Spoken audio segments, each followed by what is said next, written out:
Mga kababayan, mga kaigsuunan ng Puntabawenyo, ladies and gentlemen, Assalamualaikum wa rahmatullahi wa barakatuh. Madayaw, maayong adlaw kaninyong tanan, magandang araw sa inyong lahat. Unahin ko po muna ang aking mga pagpapasalamat. Nagpapasalamat po ako na pinili ninyo ang Davao City ng venue ng inyong 79th PICPA Annual National Convention. Maraming salamat po sa suporta ninyo sa lokal na ekonomiya ng Davao City. At nagpapasalamat din ako sa inyong imbitasyon sa akin na dumalo sa inyong convention dahil nabigyan ako ng pagkakataon na umuwi sa aming bahay dito sa Davao City.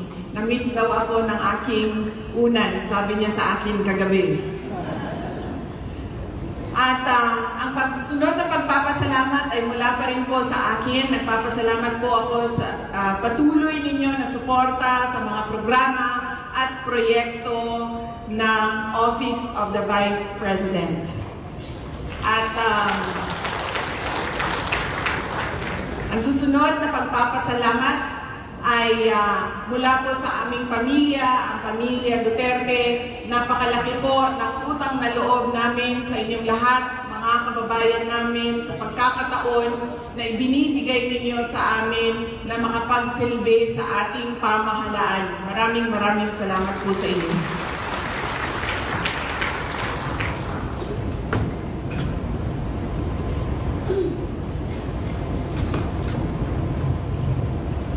We live in a world that revolves around values, the principles that make our pursuit of a meaningful life an experience of purpose, reason, and results. They are the foundation of societies, and civilizations were molded from the values that dictated the extraordinary evolution of humanity, our culture, and of course, our faith. We inherited these values from the generations that came before us, and they will be our gift to the generations to come. And that is if they will overcome the test of time. It is an honor to be part of the 79th Philippine Institute of Certified Public Accountants Annual National Convention. I thank PICPA's National Board of Directors, officers, regional councils, and members for inviting me to join this gathering. Actually, ako ang sumusunod-sunod sa PICPA. Kung maalala niyo po, last year nandoon din ako sa Sorsogon. Sinusundan-sundan ko po kayo kasi nandito po yung mga COA auditors.